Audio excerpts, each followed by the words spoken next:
Assalamualaikum warahmatullahi wabarakatuh dan hai semua. Hari ini bersama dengan Dr. D untuk kita berkongsi sedikit berkaitan dengan persediaan pekerjaan abad ke-21. Nak tahu apakah itu pekerjaan pada abad ke-21? So bersama dengan Dr. D untuk kita mengetahui apakah pekerjaan-pekerjaan yang diperlukan dan kemahiran-kemahiran yang perlu dikuasai untuk menangani ataupun mendepani abad ke-21. Pada dunia hari ini, kita pasti ataupun kita sedar terlalu banyak sangat perubahan yang pantas berlaku dengan dari segi aspek teknologinya, dari segi kemahirannya dan berlakulah pelbagai perubahan terutamanya dari segi aspek penerimaan untuk revolusi perindasan 4.0.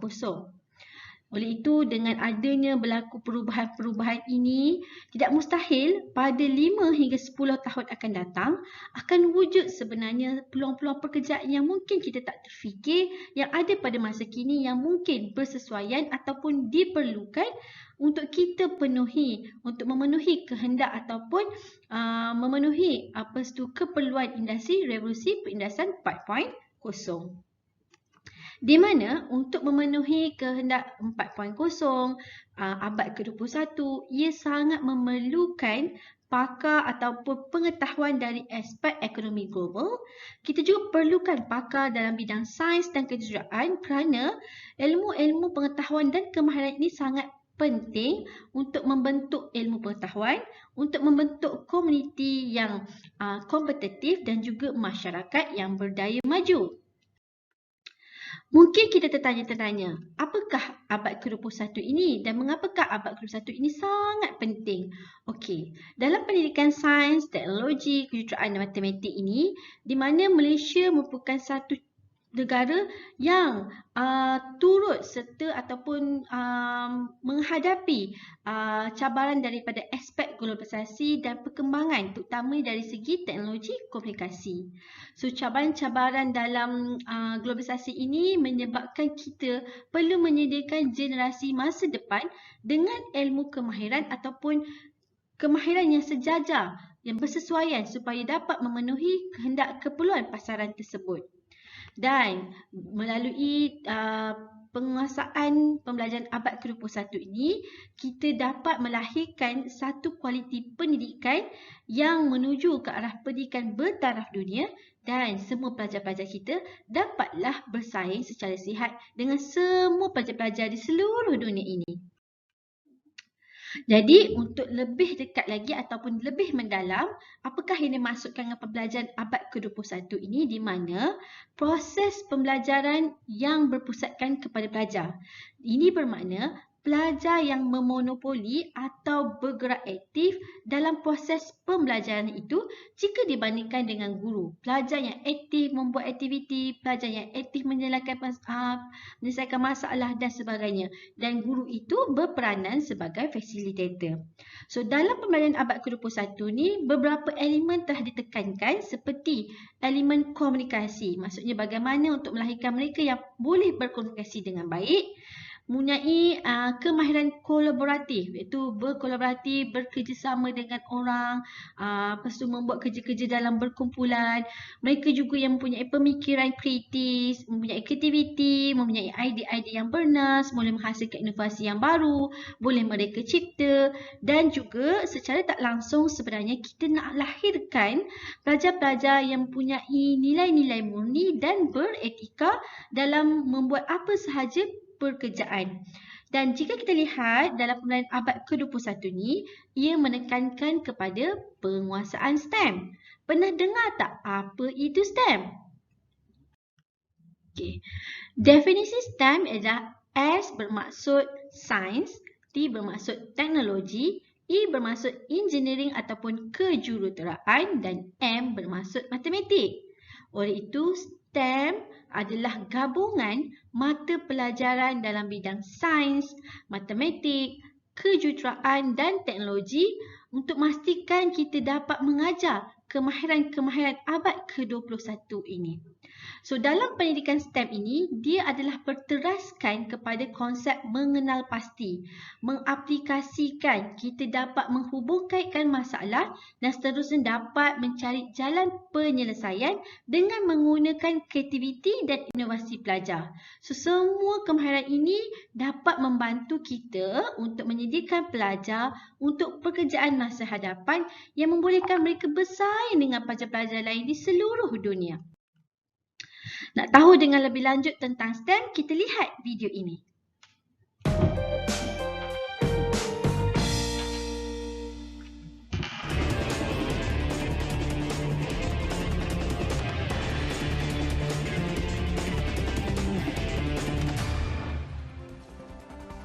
Assalamualaikum dan salam sejahtera. Anda bersama saya Zulfitri Yusof dalam Agenda Awani. Agenda Awani malam ini memberikan fokus kepada pembelajaran dan juga melahirkan modal insan dalam bidang sains, teknologi, engineering atau kejuruteraan dan juga matematik.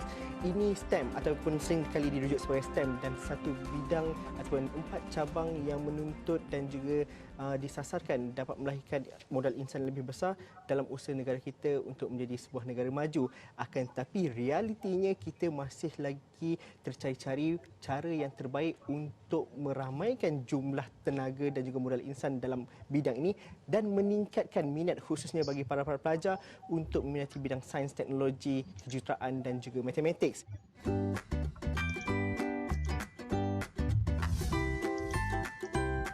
Apakah itu STEM? Sains,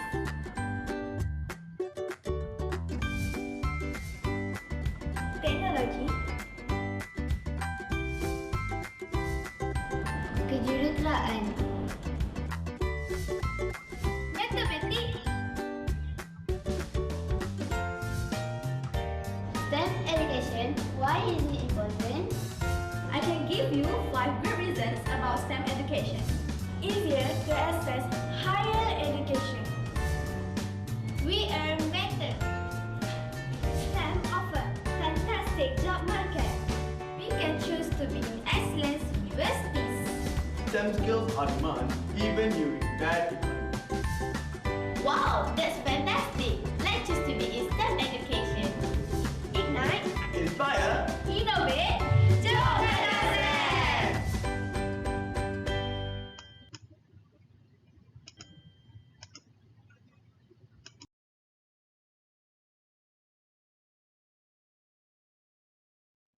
So, adik-adik dah lihat tadi video berkaitan dengan STEM dan dah boleh lihat apakah kepentingan untuk kita belajar STEM kerana ia dapat memberi banyak sangat impak yang positif. Dan apa pula kaitan STEM dan kemahiran abad ke-21 ini? Okey, sebenarnya dengan adanya kemahiran STEM ataupun kita menguasai STEM, ia dapat menyediakan generasi saintifik pada masa hadapan dan kita dapat menghadapi cabaran abad ke-21 itu. Di mana bila kita menguasai STEM itu, ia dapat melahirkan kita, generasi ataupun pelajar yang boleh berfikir menggunakan aras tinggi, mempunyai kemahiran inovatif, boleh mereka cipta, boleh meluahkan idea-idea yang baru. Selain itu, kita juga membangunkan ataupun menyediakan pelajar-pelajar yang mempunyai nilai etika, berhemah tinggi, boleh berdikari dan yang paling penting adalah juga penguasaan kepada teknologi. Kerana kita nampak sekarang ini penggunaan teknologi hanya di hujung jari. Dan kita juga nak melahirkan pelajar-pelajar yang boleh menyelesaikan masalah dan juga membuat keputusan.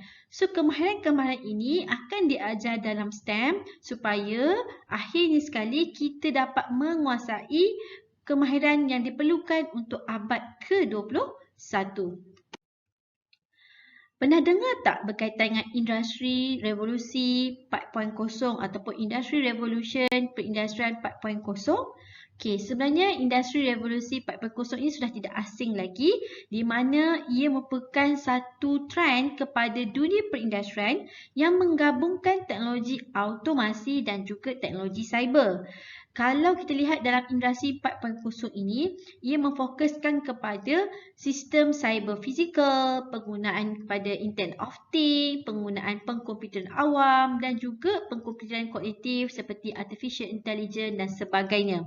So, kebanyakan dalam revolusi industri 4.0 ini, kita telah mula bekerja secara pendigitalan, bekerja menggunakan automasi dan sebagainya.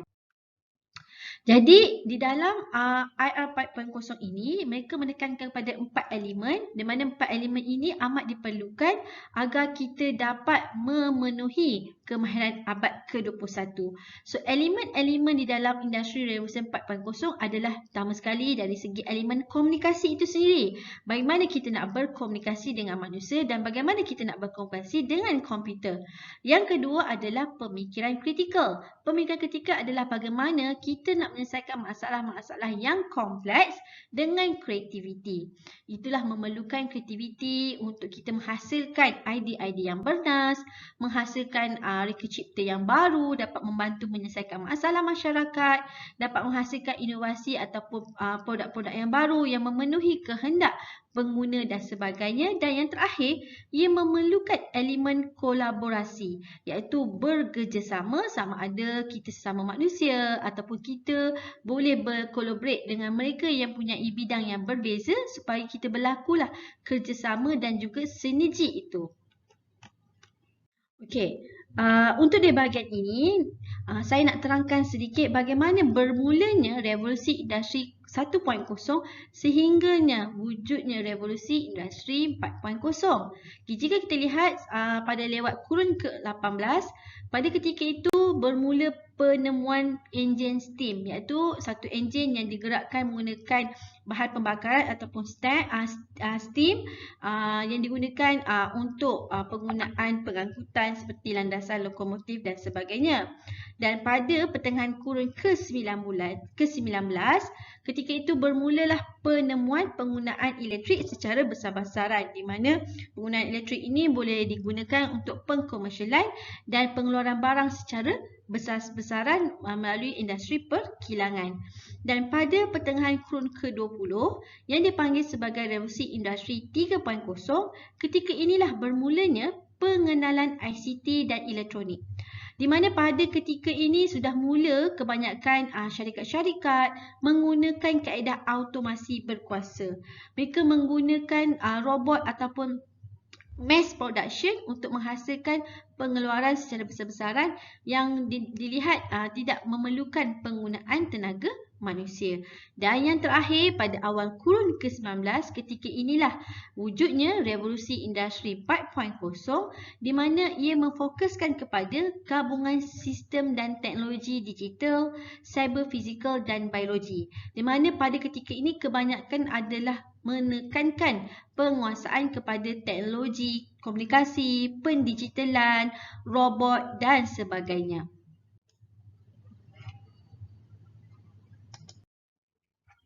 Okey, jadi bila kita lihat dalam revolusi industri 4.0 terdapat beberapa elemen ataupun kemahiran-kemahiran yang ditekankan seperti adalah elemen simulasi, elemen cloud computing, elemen robotik, elemen 3D grafik, elemen Internet of Things, elemen augmented reality, elemen integration system, elemen web dan mobile, elemen cyber security dan yang terakhir adalah big data. So jika kita lihat ke 11 elemen ini merupakan bidang-bidang yang menjadi keperluan dalam revolusi industri 4.0 di mana bidang-bidang ini juga memenuhi kehendak kepada kemahiran abad ke-21, memenuhi kehendak pasaran abad ke-21.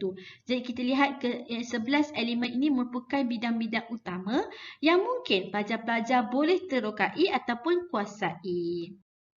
Jadi, kita telah pelajari tadi berkaitan dengan kemahiran abad ke-21 di mana abad ke-21 ini menekankan beberapa pengetahuan ataupun kemahiran yang perlu dikuasai, dan dengan adanya pendidikan STEM ini di mana pendidikan STEM ini merupakan salah satu platform untuk kita mengajar pelajar-pelajar untuk menguasai kemahiran abad ke-21 dan apakah kaitannya pendidikan STEM, kemahiran abad ke-21 dengan industri revolusi 4.0, di mana ketiga-tiga ini saling berkait dan mempunyai fokus-fokus dalam menghasilkan pelajar-pelajar yang berdaya saing, menjadikan generasi saintifik pada masa hadapan dalam menghadapi cabaran abad ke-21. Dan kita nak lihat pula, kita dah tahu dah elemen, kita dah tahu dah bidang-bidang keperluan. So mungkin apakah peluang-peluang pekerjaan yang bersesuaian yang mungkin ditawarkan pada yang bersesuaian dengan abad ke-21. Okay, yang pertama adalah potensi peluang pekerjaan seperti juru analisis sistem komputer, di mana jika kita bekerja sebagai juru analisis ini, kita bertanggungjawab untuk menganalisis sains, kejuruteraan, perniagaan dan masalah pemprosesan data, di mana kita membuat analisis statistik itu melalui data-data yang dikeluarkan daripada komputer. Jika sebelum ini orang-orang membuat keputusan berdasarkan daripada feedback yang dapat daripada human ataupun manusia, tapi kini keputusan yang dibuat itu adalah menggunakan statistik ataupun data, dan ia akan menjadi lebih tepat dalam menyokong apa saja keputusan yang dilakukan. Okay, seterusnya adalah jurutera robotik. Menarik bukan mendengarnya? Adakah kita perlu menjadi robot? Okay, sebenarnya untuk jurutera robotik ini, mereka bertanggungjawab mencipta robot. Okay, mencipta robot untuk apa? Mencipta robot untuk pelbagai bidang dan juga mencipta sistem robotik. Okay, mereka mencipta robot untuk membantu membuat kerja-kerja yang mungkin tidak mampu dilakukan oleh manusia disebabkan faktor keselamatan, faktor tidak boleh dilakukan oleh manusia dan sebagainya. Ataupun mereka satu sistem yang seolah-olah sistem automasi yang boleh mengeluarkan pengeluaran secara besar-besaran tanpa memerlukan tenaga manusia. Dan kebanyakan untuk sistem robotik ini banyak digunakan dalam seperti sektor-sektor pengeluaran, pembuatan dan sebagainya. Seterusnya adalah sebagai pemasar media sosial. Pasti anda semua suka bermain dengan media sosial. Dari itu, mungkin salah satu peluang pekerjaan yang ada adalah sebagai pemasar media sosial ataupun media sosial marketer, di mana ia menguruskan segala urusan aspek syarikat itu menggunakan media sosial sebagai platform. Kita nampak sekarang ni orang mula berniaga menggunakan media sosial, orang mula membuat pembelajaran ataupun pengajaran menggunakan media sosial. So mungkin ini adalah merupakan salah satu peluang yang ada untuk mereka dalam bidang sebagai pemasar media sosial. Apa pula tugas sebagai saintis data? Kalau nak tahu, bila kita bekerja sebagai saintis data, sebenarnya tugas kita adalah menggabungkan sains komputer, permodelan, statistik, analitik dan kemahiran matematik. So, di mana sebagai seorang saintis data ini, mereka akan menganalisis data-data yang ada dan ia dapat membantu sesebuah organisasi itu ataupun syarikat itu membuat keputusan dengan lebih baik berdasarkan analisis ataupun data yang telah diperolehi. Sebagai pakar artificial intelligence pula, tugasnya adalah membangunkan atau mencipta peralatan yang mempunyai kepintaran seperti manusia.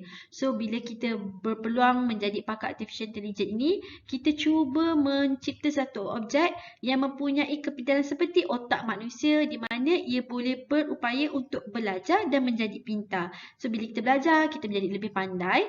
So, sama juga dengan pakar artificial ini, dia akan mencipta satu peralatan ataupun mesin yang mempunyai ciri-ciri hampir seperti otak manusia yang boleh belajar dan menjadi lebih pintar.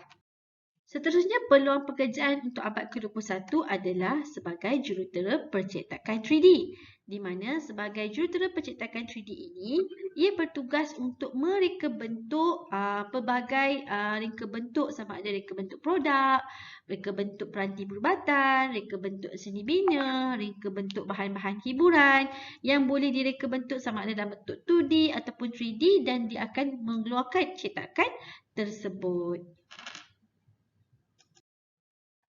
Oleh itu, bila kita dah lihat semua tadi peluang-peluang pekerjaan untuk abad ke-21, jadi bagaimana kita nak menyiapkan diri kita untuk memastikan kita ini memenuhi kehendak abad ke-21 dan seterusnya dapat menguasai pasaran-pasaran yang ada.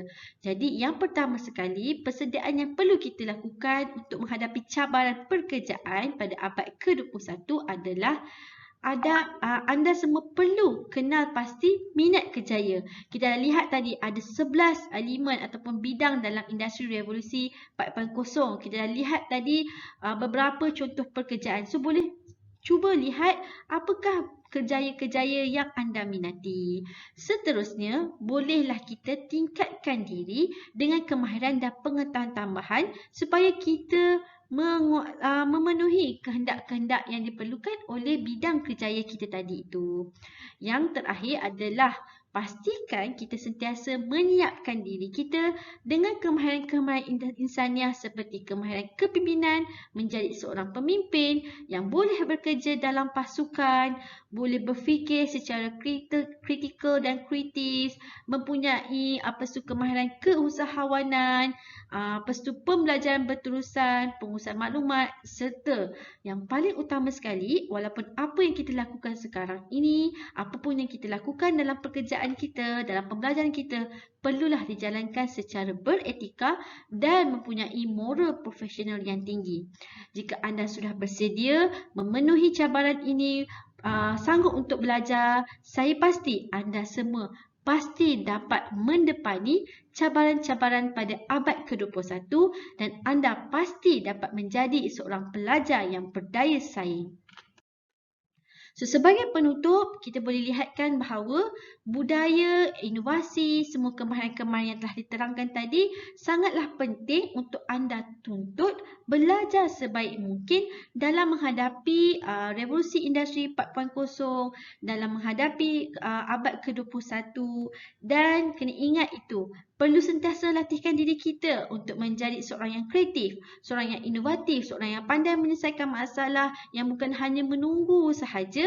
Dan di akhir sekali, bila kita telah menguasai kesemua kemahiran itu, pastinya kita dapat mendepani cabaran-cabaran yang berlaku pada masa hadapan dan kita bukanlah seseorang yang akan menjadi yang berputus asa ataupun yang tidak mempunyai kemahiran-kemahiran yang diperlukan. Oleh itu, selamat mencuba. Terima kasih daripada saya. Bye.